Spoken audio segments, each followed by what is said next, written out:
জয়ন্ত মল্ল বৰুৱাৰ শব্দৰ ব্যৱহাৰবিলাক ঠিক হোৱা নাই কিন্তু মই এইটো কথা আপোনালোকক বেলেগ কৰি কৈছিলোঁ মই কৈছিলোঁ যে হেমকোখন আমাৰ জাতীয় সম্পদ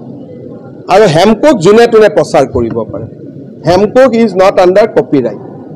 আৰু সেইকাৰণে প্ৰকাশন পৰিষদে এতিয়া হেমকোক বনাই আছে কিন্তু সেইটো ক'ব যাওঁতে কাৰ ল'ৰা কোন ছোৱালী ইমান কোৱা দৰকাৰ নাই কাৰণ মানুহক ক'লে মানুহে বুজিয়ে পায় সেইকাৰণে মই ভাবোঁ জয়ন্ত মল্ল বৰুৱাই যিকেইটা শব্দ ব্যৱহাৰ কৰিছে শব্দকেইটা ঠিক নহয়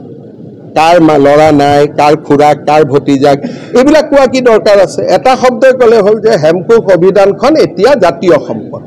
আৰু হেমকোক অভিধানখন যেনেকৈ জয়ন্ত বৰুৱা ডাঙৰীয়াই প্ৰচাৰ কৰিছে সঞ্জীৱ নাৰায়ণেও প্ৰচাৰ কৰিব পাৰে হিমন্ত বিশ্ব শৰ্মায়ো প্ৰচাৰ কৰিব পাৰে কাৰণ তাত কপিৰাইট নাই যেনেকৈ কীৰ্তন ঘোষাৰ কপিৰাইট নাই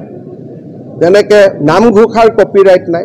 তেনেকৈ এটা সময় পাৰ হৈ যোৱাৰ পিছত কিতাপবিলাকৰ কপিৰাইট নোহোৱা হৈ যায় সেইটো আইনৰ ব্যৱস্থা ভাল বেয়া চবৰ জীৱনত থাকিব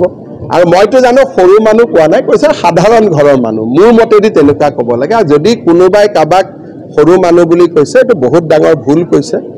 কাৰণ কোনো মানুহে সৰু হ'ব নোৱাৰে মইতো ইমান দিন আপোনালোকে মোক ইমানো বেয়া বেয়া প্ৰশ্ন সোধে কেতিয়াবা মই কিবা বেয়া কথা কৈছোঁ নেকি ব্যক্তিগতভাৱে কিহৰ কাৰণে আপোনালোকেও কাম এটাই কৈছে অসমীয়া ল'ৰা ইমানখিনিলৈকে আহিছে যে ক'ৰ গাঁৱৰ পৰা আহিছে ইয়াত আহি সংগ্ৰাম কৰি গুৱাহাটীত ইমানখিনি ডাঙৰ হৈছে গতিকে এইটোতো ভাল কথা আৰু মই নিজে কৈ দিম যে তেওঁক ক্ষমা খুজিব লাগে কাৰণ সাংবাদিকসকল আমাৰ ৰাজনীতি যুদ্ধত সাংবাদিকসকলতো নাই যি আছে তাকে লিখি দিছে গতিকে সাংবাদিকক যদি সঁচাই মইতো শুনা নাই সাংবাদিকসকলৰ প্ৰতি যদি কিবাও বেয়া শব্দ ব্যৱহাৰ কৰিছে তেওঁ এটা ক্ষমা খোজা উচিত কিন্তু মালিকৰ যুদ্ধখন আপোনালোকে নকৰিব মালিকটোতো ময়ো কৈ থাকোঁ মালিকটো মালিকৰ ফালে থাকিব দিয়ক হ'ব